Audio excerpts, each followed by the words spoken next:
Stand by. Shooter ready. Stand by. All right, welcome back to another episode of the Precision Rifle Series podcast here. I'm excited about this one. A couple friends of mine here from just north of us. I'll leave the introductions up to you guys, but thanks for joining me here. Thanks for having us. Thanks, Ken. Yeah, appreciate that. We're Dan and Carlee from Apex Optics, I guess. Yeah. Yeah, this is cool. I've known Van and Carlee for a couple years now, I guess, since we bought PRS. And then started the relationship together with the companies, and then personally too. I think there's a lot of things going on in Van and Carlee's life that are very parallel to what Missy and I experience on a day-to-day basis with family and business and all that. So that's why I think this is going to be fun. So Absolutely. Thanks for having us. Yeah. Yeah, absolutely. So Van and Carlee, how about a little bit of introduction? Let's talk about your shooting history, match directing history, all of that, and where you came up with this idea for Apex Optics. Yeah, so I guess I'll start real quick. Yeah. So I mean, really, our shooting history is varied. We've talked about it in a whole bunch of different interviews, but really, it kind of boils down to Carlee and I started shooting together probably about 15 years ago. Yeah. And yeah, it's been a while. And then we were shooting together well before we had kids, well before we were involved in any kind of precision rifle stuff. But we were doing everything from, shotgun sporting clays to Steel Challenge, USPSA, IPSC, like everything, 3-gun, multi-gun, all that kind of stuff. We were doing some stuff, and some stuff I was doing on my own, but you were still coming to the matches. And then even when you were pregnant, you were still competing, Steel Challenge Nationals. Yeah. Ended up becoming women's champion there. But, and then, when some of the gun bans and stuff happened in Canada, it was really there was a big shift happening when the AR-15 ban happened. A lot of guys that were in the 3-gunners, and I was with some of those guys a little bit, they were kind of splitting into two factions. Half were becoming pistol guys seemingly, and the other half were moving towards precision rifle. So I ended up happening to kind of chat with one of the guys that was shooting some PRS matches or PRS style matches in Canada, because we didn't really have anything sanctioned at the time. Mm-hmm. And he was like, "Oh man, I just tried this out, had the best time. It's like the best group of people. You got to check it out. It's like, if you're thinking about switching to something, you got to check it out." So I did. And you then went and shot your first match. I built my rifle. 2020. I slapped together a rifle that whatever I could get my hands on. I think I've got a REM 700 barreled action off a used sale somewhere. And I slapped it into an ACC chassis that I bought from MDT with the PRS member discount. Yeah. And then, and then I grabbed like the scope that I could find inside of that chassis. Same chassis. Yeah. Yeah. Still running the same chassis. Yeah. Whatever scope you could just kind of get my hands on that would do the trick. It was like a $600 Vortex, Diamondback, whatever. And it was great. I had a great time with it. I met some great friends. He went to this match. Yeah. It was, what would it be in Fahrenheit? Like high 90s, low hundreds for temperature, like ridiculous wind. Like full sun, everything. Comes back from this match, bagged, but with the biggest smile on his face. Like, he just had his ass kicked all day and had the best time. And it was a 2-day match, right? And like pro series style, like, 18 to 20 stages. Like, I've never done this before. And I just went with both feet in. Yeah. I was like, yep. And I didn't have half the gear that I needed, right? Like, I don't think I even had a Kestrel. Maybe I did. I don't even know. But it was like, just the basics, like try it out, like see if I like it. And I just fell in love with the community and the people, and the sport just spoke to me in so many ways. Like, it let me lean into my nerdiness and with ballistics and all that kind of stuff. And it was just such a challenging sport that I was this is my crew, right? So and that's kind of how it started. And then a little bit after that, we were kind of like, I was like, oh man, I need to build a custom rifle. And that's going to be like a little bit after it, like 10 days. Yeah. Right. I need to build a custom rifle. I need to upgrade my scope. I need to do this. I need to do that. And obviously, all the best gear is going to make you the best shooter in the world. But really, it kind of, the idea for Apex was born out of that. And shortly after that, we started kind of thinking about it and going, wait, like, maybe we need to do this. We need to make something that doesn't exist in this market space just yet right now. And contextually, though, we're crazy because Van goes, he shoots this match. We have a 7-month-old baby who's teething. It was 5 days after I found out that I was expecting for the second time. Oh. And we're doing this, we're renovating our kitchen, because why wouldn't you? Oh, yeah. And then we decided, yeah, you know what? There's a gap in this market. Let's start an optics company. Yeah. So what professionally were you guys up to at this point in the story? So I was consulting for multiple clients in kind of cybersecurity and kind of the project management side of things. So, I had a career for probably 12, 13 years up until that point, doing management consulting on mostly program and project management for large multinationals, like companies that span the globe and that kind of stuff. So that was my kind of bread and butter. Like, we were doing really well with that. That was fine. I wasn't really looking for a change. And, and then Carlee was doing her own business as well at the same time. So we were, serial entrepreneurs. This isn't the first business that we've owned, but it's just been one of those things. And Carlee was doing her own, marketing consulting, and she's written books and all that kind of stuff. So it was, all the things. All the things. Yeah. So the entrepreneurial side of things, Carlee, you're very familiar with that. Van, obviously you have a lot of passion in that, but leaving seemingly a really stable environment, right, that's really well known for 10 or 15 years, and you're like, I'm gonna start a company. It's a risk, right? I mean, so it wasn't initially that, like, no, we didn't plan on this. This was not our plan. Our plan was that we would start with the Rival 4 to 32. It's our flagship product. It is still to this day our best-selling product, and we thought, this will be a really cool 3 to 5 year side hustle. And Van's like, wouldn't it be cool? Because now we're in the industry, we could like go to SHOT Show one year.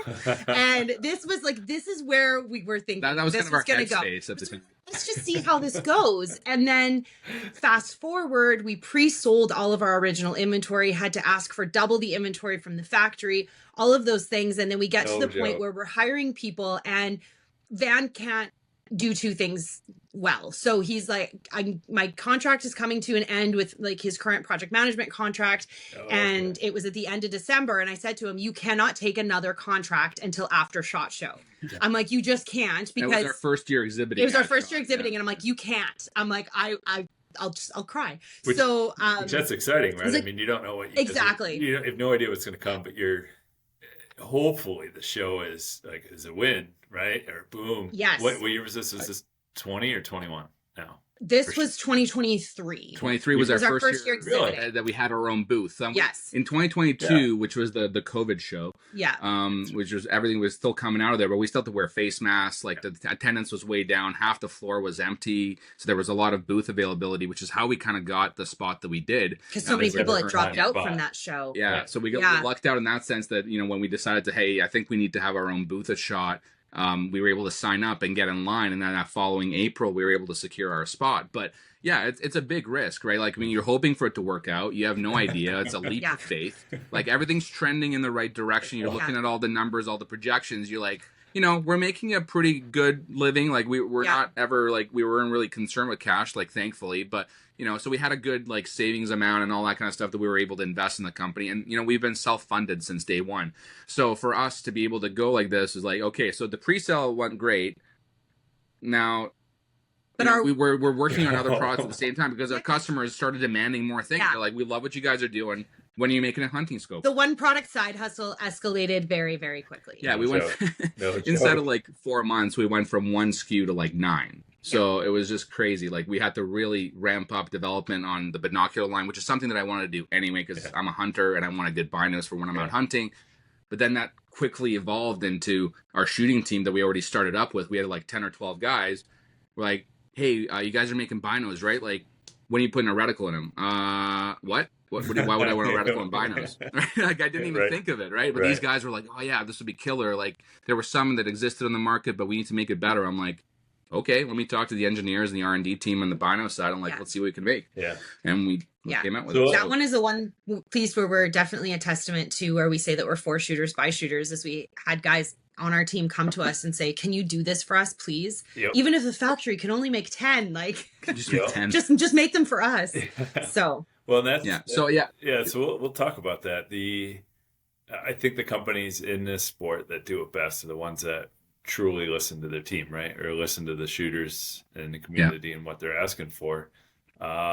and binos with a reticle. I mean, that's like top of mind, I think, for a lot of shooters. Like it's one of those things that a lot of big companies, like really big companies, like it's like an enormous ask, right? You're turning it. Yeah. Like here, you had a team of shooters that said, "Can you do this?" And the response is, "Give me a minute," right?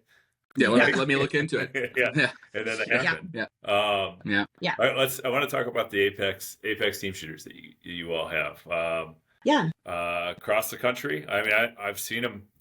I mean, I don't want to say I'm surprised, but like I've been to matches here, there, and everywhere, and there's somebody wearing a blue and orange jersey. How big is the team now? Who are the shooters? Where are they at?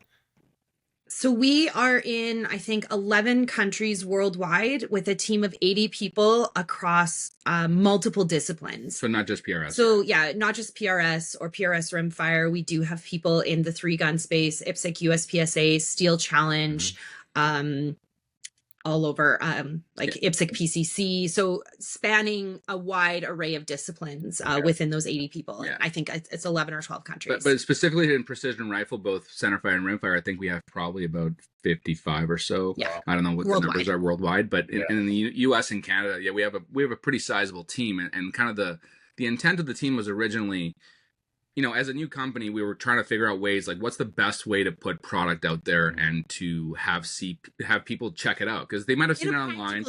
In a practical setting and like a physical appearance. Because I mean, we weren't just going to come in and be in 5,000 stores nationwide. Like that's just not the play. And as a direct to consumer brand, when we first initially started, there's a certain amount of percentage of people that are willing to spend the money and try something out because they're curious, or they were like, oh yeah, I heard about this. I heard it's great. But a lot of people really want to see the product in the field. They want to be able to handle the turrets and feel it, the quality, and look through the glass and confirm that the reticle is as good as they think it is online.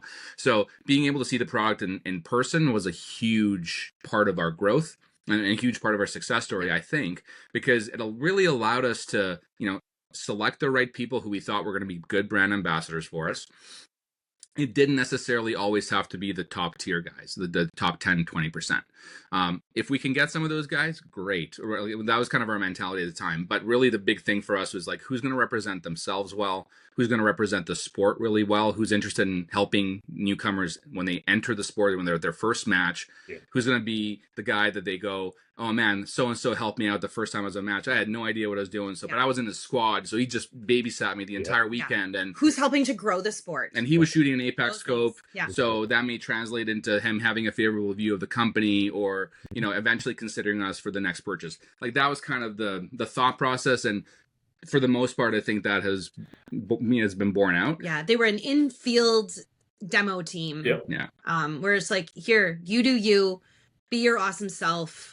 And the number one question they always asked us was, well, what's your expectation from us? Like, what are we supposed to do? How many scopes do I need to sell? Yeah. We're like, none. Don't sell anything. Yeah. Just be you have to authentically love it, and if you don't love it, then it's not a good fit, right? Like, so that's kind of how we always approached it. And because we know that optics are subjective in a lot of ways too, and there's a lot of things that are preference. Look and feel, everything about it is preference. Some people's eyes love certain reticles, some hate them. Reticles can be a very divisive topic, or even glass, or even glass. Like between German and Japanese glass, like, shot versus ED versus this versus that. Like there's so many different turrets, everything. Yeah. Everything is so subjective and preferential, and which is great, which is why, a lot of brands exist and there's something for everybody, but it's one of those things that you need to know if it's authentically you before you join our team. Yeah. You have to love it. Yep. And we have a couple of different tiers on our team as well. So we have our pro team tier, which, are the fully sponsored guys, just like a lot of the other brands out there. Yeah. And then we have our supported tier. But I think one of the main differentiators for us was that we actually gave jerseys, and we had the opportunity for shooters to wear jerseys that were on the supported team. Awesome. And that was something that we thought was a win for us, but also a win for that particular person as well. Because a lot of times you see jersey shooters kind of be considered the super elites of the sport. and that is probably the case, and that's probably should remain that way. But we also wanted them to be able to represent themselves, have the flag on their chest, and then also, you know, represent our company at the same time. And the effect that we saw from that was really interesting. Like, we saw that it raised a lot of people's performance. Sure. Now we can attribute that to the product, a certain percentage, but we can also attribute a lot of that, I think, to, okay, now I'm motivated to do something. There's some psychology there, right? Sure. And there's a certain motivation to represent now the company that's, you know, supporting you to do really well, and they take it more seriously, and they train more, and they take some clinics, and they pay a little bit more attention to those details, and all of a sudden you see them climbing up the leaderboards, and we've seen that quite a bit with a lot of our team shooters, which has been interesting. You know, so I talk to a lot of brands, obviously, and a lot of companies that support the series, and I'm not taking credit for this. This is a Shannon K thing that he learned through these conversations. But a lot of companies ask, like, all right, we're going to get involved. You know, what do we need to do? You know, sure, there's sponsoring the series at the highest level. You know, becoming an official product partner or affiliate partner, or, you know, a regional sponsor, that type of thing, which in return, you know, we do our best to do marketing and, you know, bring brand awareness and all that, and show that, you know, display the partnership. So there's that. There's being a title sponsor for a Pro Series match, right, or a big match. And then there's always build the team, right? Get the brand ambassadors out there. And, you know, and the folks that you just described. And I think that is by far and large the most impactful way to build your brand in the sport. Like, our community is awesome. It's amazing. Like, and I had the same experience that you did when you first started.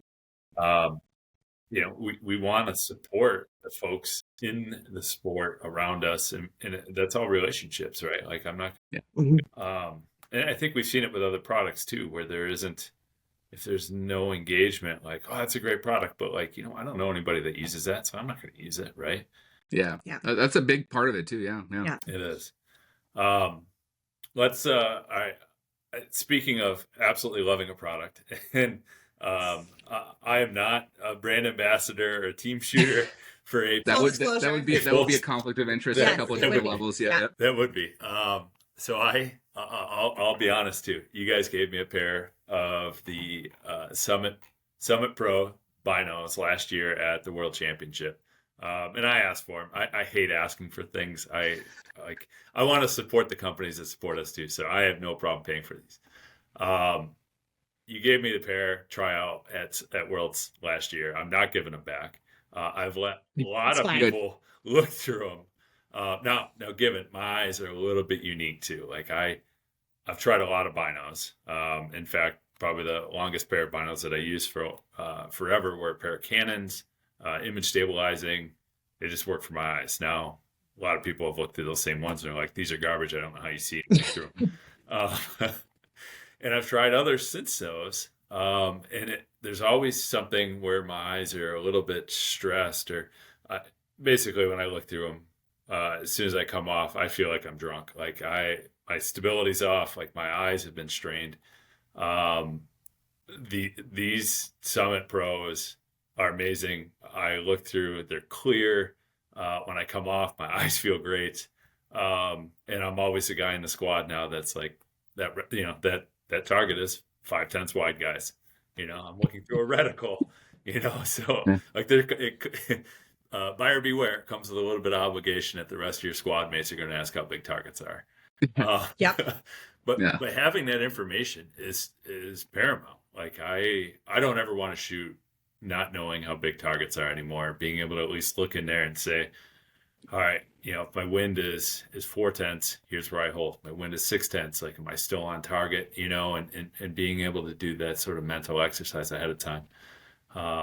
So I absolutely love this product. Do you guys want to talk about its development, and do you have any other future development plans along these lines, et cetera?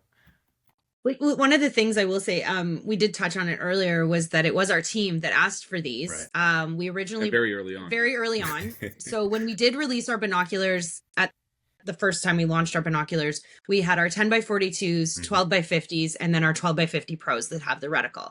And those were all well and good until our team was like, yeah, but could you do these in a 15 by 56? And so, so basically shortly after we released the 12 pros, we were already working on the 15 pros. And so you really, the product development process was really interesting because, you know, there were a couple of different challenges to solve with the reticle binocular. One, you have to make sure that the reticle is always in the same focal plane as the rest of your sight picture, right? And especially dealing with two different barrels and two different eyes, it is a significant kind of optical problem to solve. Luckily, we had some really good engineers helping us out on the project. But then, you know, that aside, you know, we have ED glass in all of our products, so we have to source the best, you know, optical components to begin with. Like we're not going to compromise on quality. You know, roof prism design had to be adjusted slightly. Coatings had to be selected. Like, so it's go from that 12 to 15 power really was a bit more of a feat of engineering for this. Yeah, with the reticle. But even I mean, for it's doable. but even changing bigger, it from but even changing it from the 12, the regular Summit 12s, which are just the straight up binos with no reticle in them.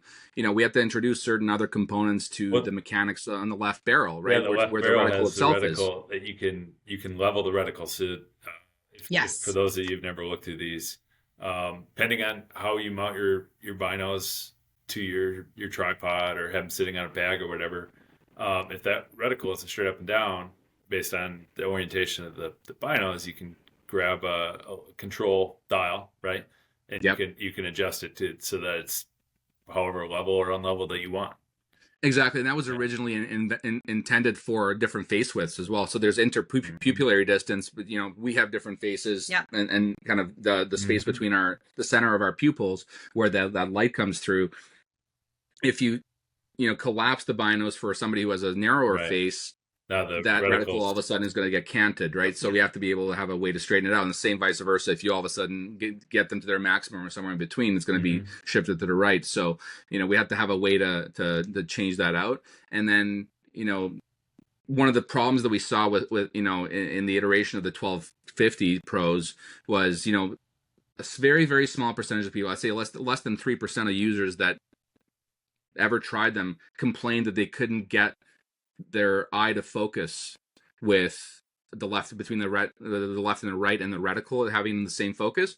And so we started thinking about that. I'm like, okay, well, you know, it's 3% of the population that has this issue. Great, but how do we fix that? You know, like, you know, and then there's like, what are the other benefits of fixing this problem? Do we come up with other inadvertent solutions to other things that we maybe weren't aware of?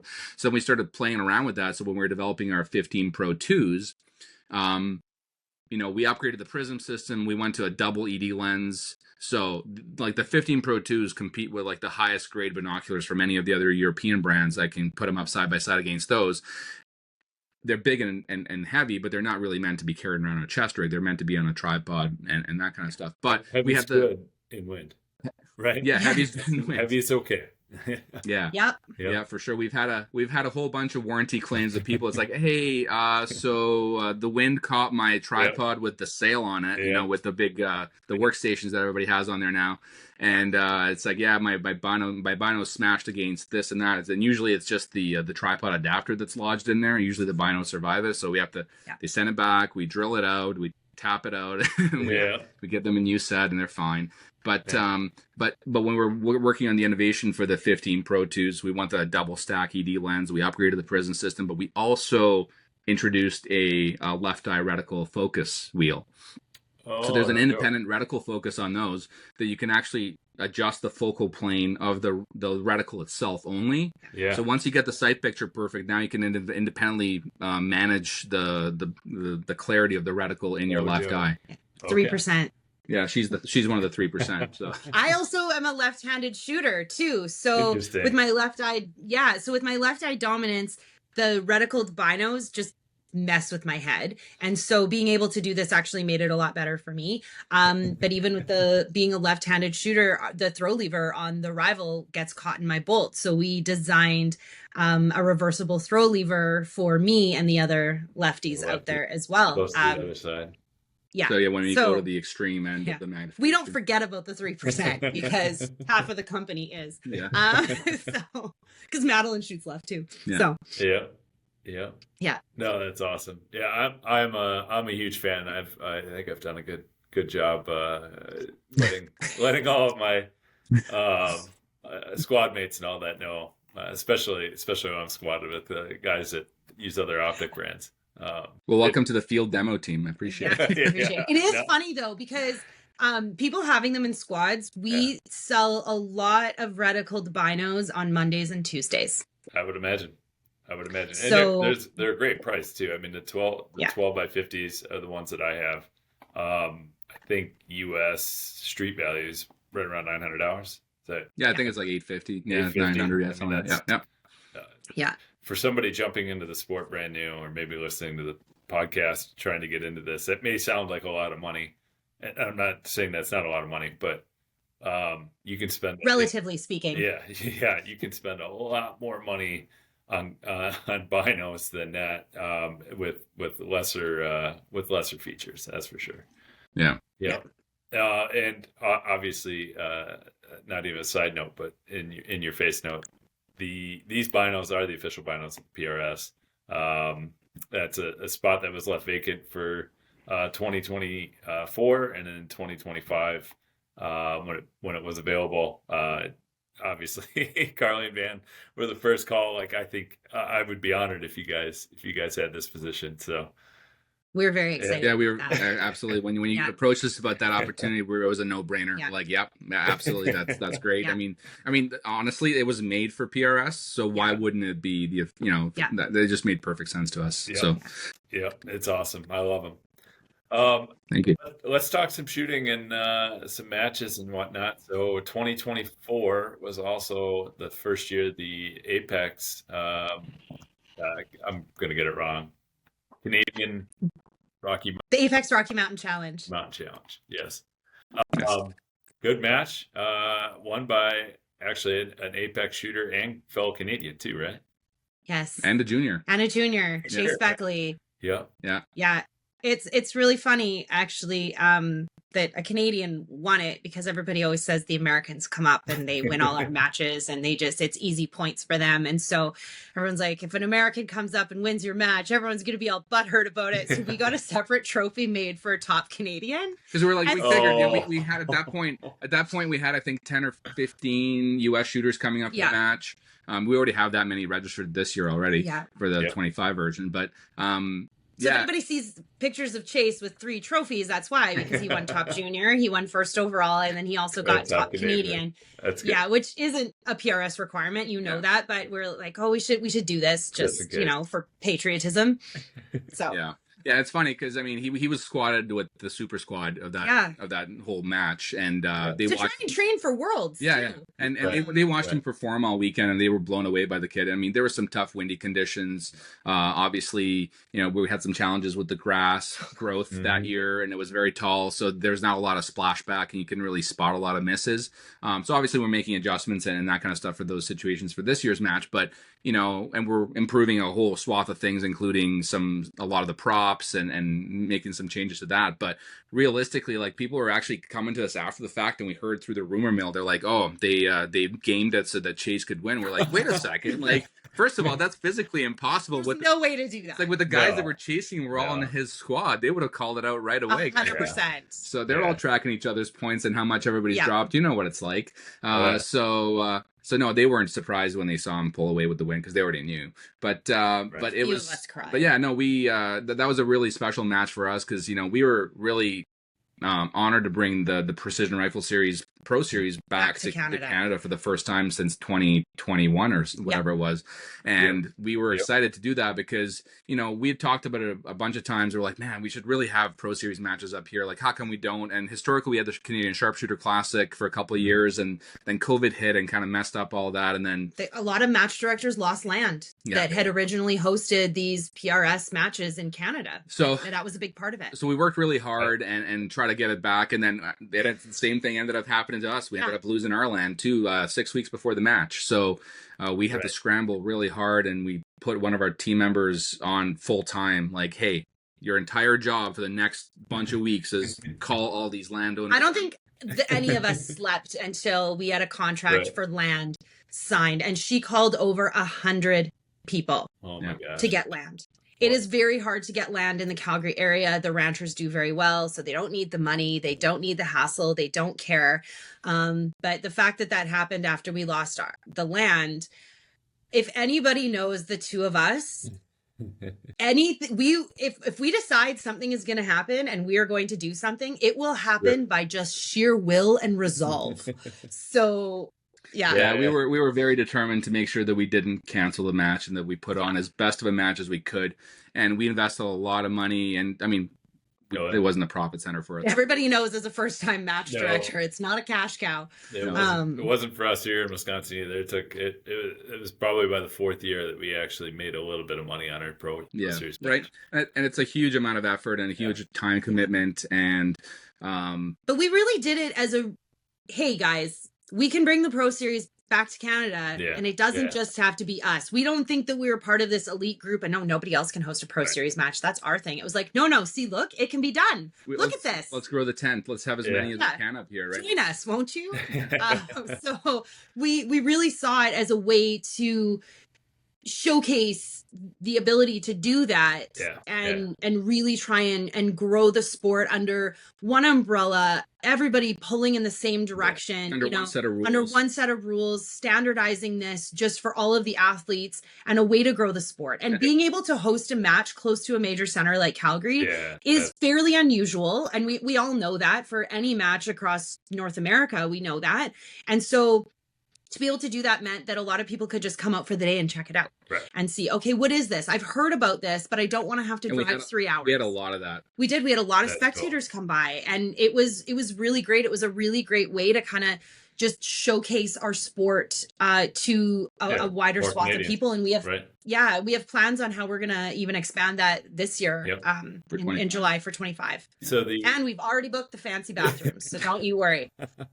Because I know that's a question. As well as for like catering too, like we had the dinner on the Saturday night for everybody that was included with their match fee, and then we had the event on the Sunday, the banquet as well that was included. So I mean, the dinner was like smoked prime rib, and then we had brisket on a bun on Sunday at the banquet. Yeah, so we're trying to make it right, and we're trying to showcase Alberta beef too. That's right. So let's talk about this then.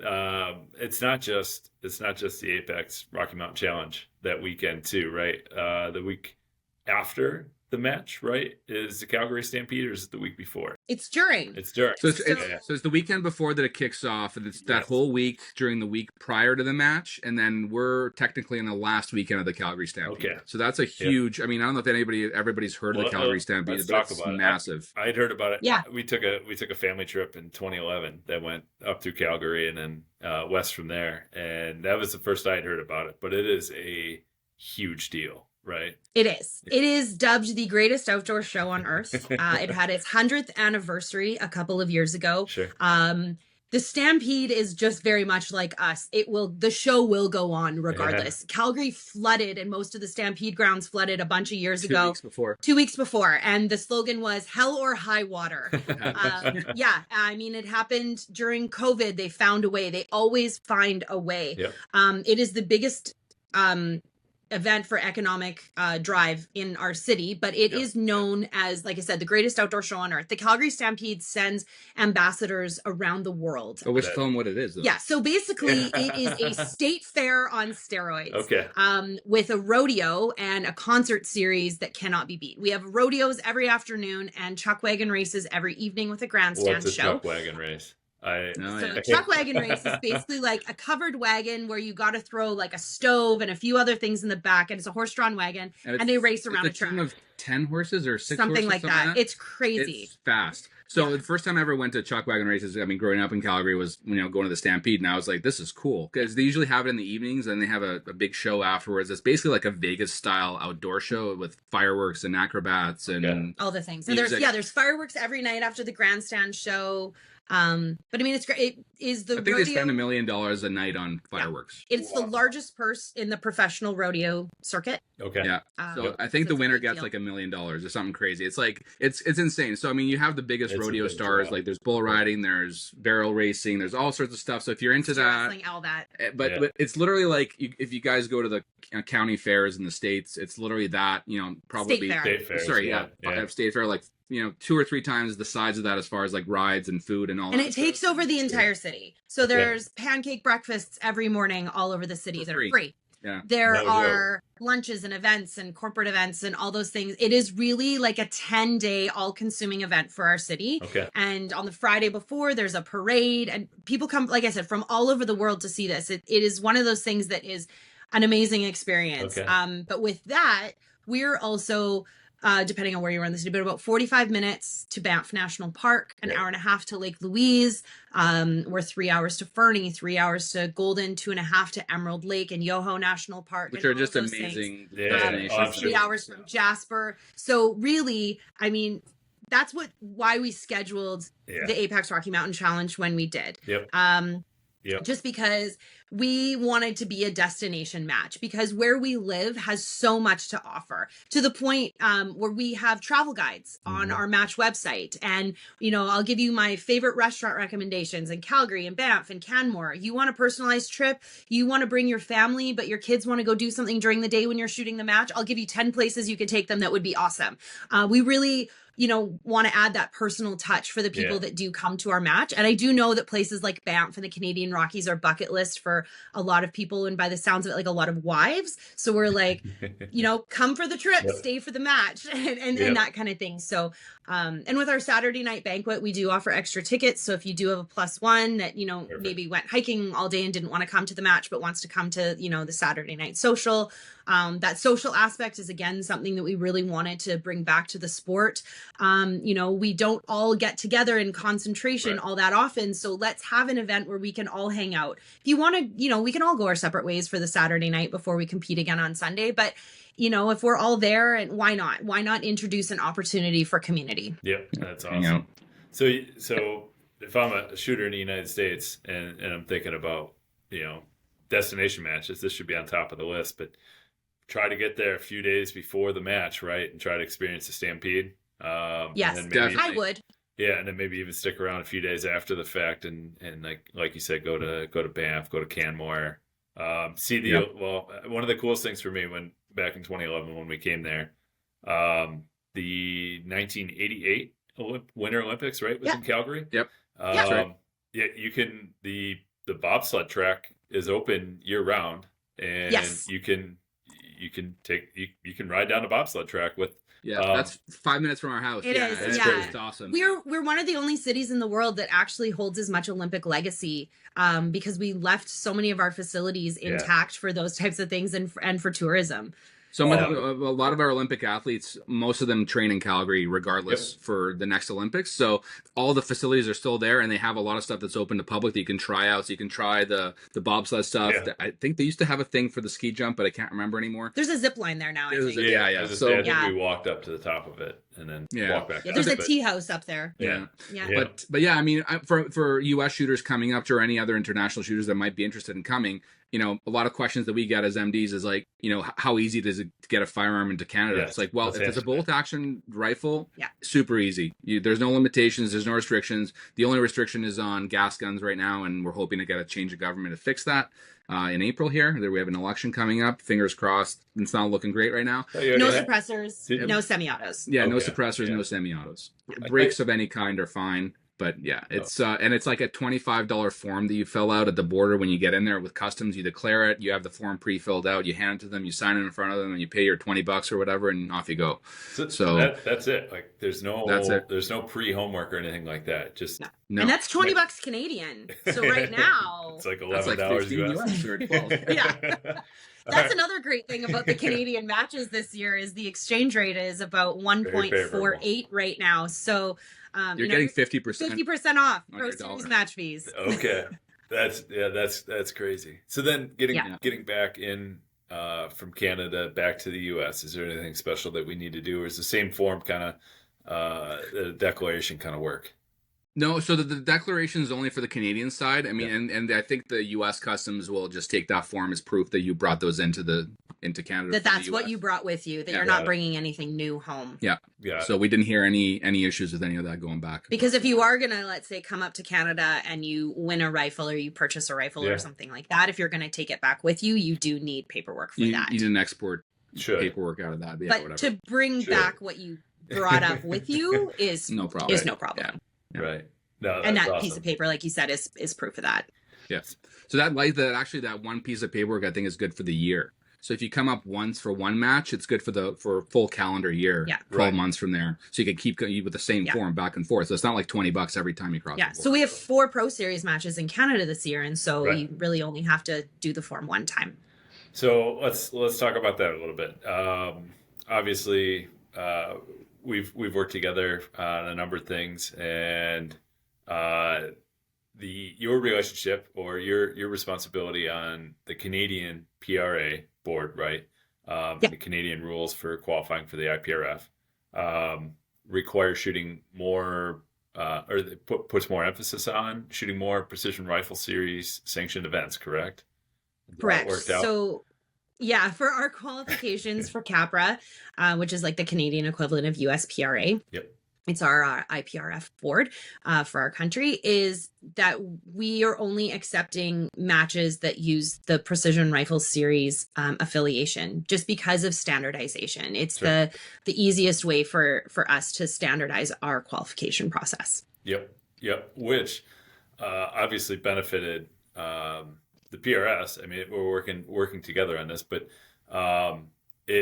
as soon as you guys did that, there was at least a flood of emails to us like, hey, how do we get sanctioned? Both, regional stuff and then Pro Series, right? And we set up a lot of conversations, and we brought on four more Pro Series matches in Canada that are all the same point series as the U.S. Pro Series stuff this year. It's incredible. So Canadians now can literally, with your match being a qualifier, the Apex Rocky Mountain Challenge, they can shoot 3 matches, get 3 scores, and come to the Pro Series finale without within their own country. Yeah, which is pretty awesome. And then obviously it gives the U.S. quite a bit of opportunity. And there's just one now in Manitoba, right? We had 2 initially, but both within like 60 miles of the U.S. border, right? So it's not right up there. Yeah. I mean, this is very pro Canada. However, I mean, the U.S. shooters along the border are really going to benefit from this as well.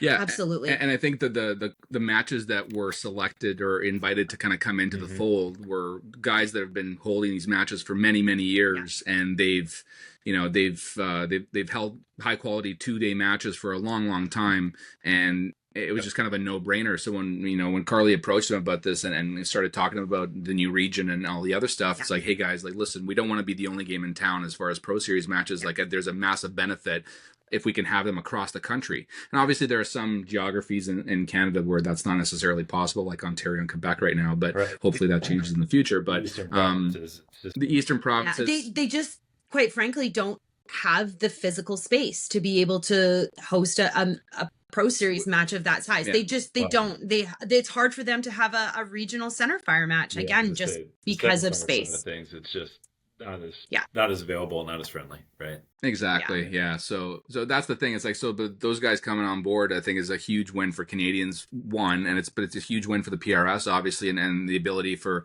a lot of those northern shooters in the northern U.S. states to be able to travel a couple hours here and there, and they're within range of a match. And I know for last year, like, guys like Brian and a bunch of the other shooters that were kind of from the Washington, Idaho region were basically saying to us, it's like, you're basically my closest PRS match in Calgary. Right. Yeah. So, you're an 8-hour drive. The next one is 12. So, and I mean, even this isn't a Canadian match, but the Bullet Central match in North Dakota, that's huge for Canadians. Yeah. And I don't know how many people necessarily realize what a win that was for Canada when that match got added to the schedule because of how many, like, the high concentration of centerfire shooters in just Saskatchewan and Manitoba that this will be one of their closest matches. It's going to be fantastic for them. It's pretty crazy for a Wisconsin shooter like myself that I got to travel 6-8 hours to get to, Pro Series matches. But I mean, we used to host one here in Wisconsin. And that was great. Right. Yeah. But I never got to shoot it anyway. So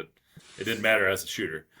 But if you live between like Fargo, North Dakota and Winnipeg, right? Like they're actually, well, we had 2 Canadian matches right there, but I mean, those guys you could shoot 3 matches within 100 miles. Yeah. Which is crazy, hopefully, and maybe this is a call to action to, Manitoba and North Dakota, South Dakota shooters, but like attend those matches this year. Absolutely take advantage of that opportunity that's there for you guys. We need to get over those minimums, right? 60, 65 shooters minimum, which I don't think we're going to have a problem with because there's, just the whole Canadian, we'll call it shooting population or the series that's developing there. I think you guys are going to come out in droves, and this is really an opportunity for you guys to do so and earn points, and then come to Pennsylvania. Absolutely. For the Pro Series finale, and then hopefully Idaho for the Rimfire finale this year. Exactly. Yeah, we've already got those groups talking on either side of the border, and making sure they're attending each other's matches and promoting each other's matches in a really reciprocal way, which is good because they are so close to one another. There's a big symbiosis there. It's really been great.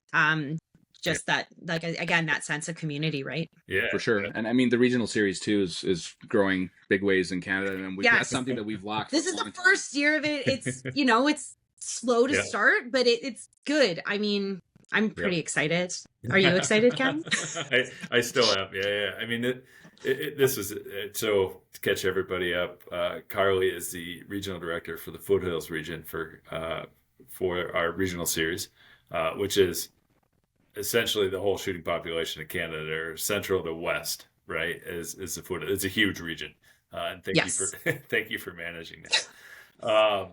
Yeah, we're a large piece of geography for a region. I think the only thing we don't have is like the BC guys that are part of the Northwest region, but other than that, they're basically everything from Alberta, like eastern BC, like Fernie or onwards to basically Ontario. From the Rocky Mountains to the Ontario border.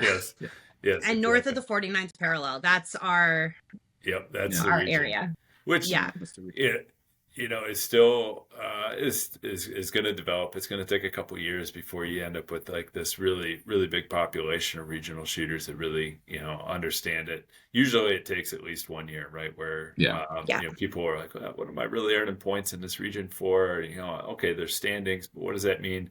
Then they go to the regional finale and they're like, as soon as they leave there, they're like, I got it. Like, I know what we're doing now, But thank you again, Carlee, for managing that for us. It's been fun. Absolutely. To have you be a big part of this. It's been really exciting. It's been exciting, to see how many of the match directors have stepped up, just to make this regional series a success. Also, having been able to get to know Matt Steiner from sponsoring the Northeast region, he's really been very kind and gracious in helping mentor me as a brand new regional director, because it's not like, I was a regional director somewhere else and then, just decided to take over this new region. It's like new region, new regional director, just making sure that I'm staying on track and making sure everything is going the way that it should. So you guys but really coordinating with all the different MDs and it's hurting cats a little bit. Schedules, You were doing all that before it was officially a region anyway. I mean, it's kind of like being on the Capra board and all that. It is. The other thing too is, we have the tightest schedule of any other region because of climate too. That's the other thing. Whereas a lot of other regions are starting in January and February, our first match isn't until the end of April. Right. And then with the way that the Rimfire regionals all have to wrap up before, the beginning of August there for Worlds, that is really shrunk our ability to have regional Rimfire matches. Because a lot of times, when we have snow and then it's swampy for a while until that all dries up and all of those things. It's really kind of like spring breakup with like oil and gas at this point. And then we've got hunting seasons and all of those things, are harvest, and, because there's a lot of prairie and a lot of farming and a lot of, those kinds of things. So we're very constrained to our climate of we start so much later, and then we have to wrap up a little bit earlier, that our season is condensed. So packing a regional series and the pro series matches in there and all of those kinds of things. I mean, I know we're not the only ones that battle with that. Well, I know like the BC matches, they're always trying to figure out everything with fire season and that too. So every area has their own, constraints always. Yes. So. Yeah. I mean, Texas, we can all be jealous, but division matches, they have a rim fire and a center fire regional match every month. Yep. And as soon as the regional finale is over, that next month is the next season. Well, regional series starting up again. Like, it's crazy. We just had our first regional match up here in Wisconsin last weekend. Thankfully, decent weather and all that, but like, it could have gone the other way. In March, the most uncomfortable I've ever been at a match was here for one day, and I think it was 10 degrees, 25 mile an hour winds. I mean, it just was brutally cold for 6-8 hours. Could not warm up, and it's no fun. No, you can't shoot year round. It's just it's not great. I mean, a lot of us are used to shooting with big thick gloves and all that stuff, and then how you just kind of cut away a little bit for the trigger finger and whatever. But it's like, but do you really want to be doing that all the time? It's not great. It's the reloading of mags when it's cold that I just don't love. Dope and like all the Well, hey, it's been almost an hour at this point. I do want to ask, do you have any other products coming out, Apex stuff that I don't know? Stay tuned. We do. Yes, we have more products coming out. For sure.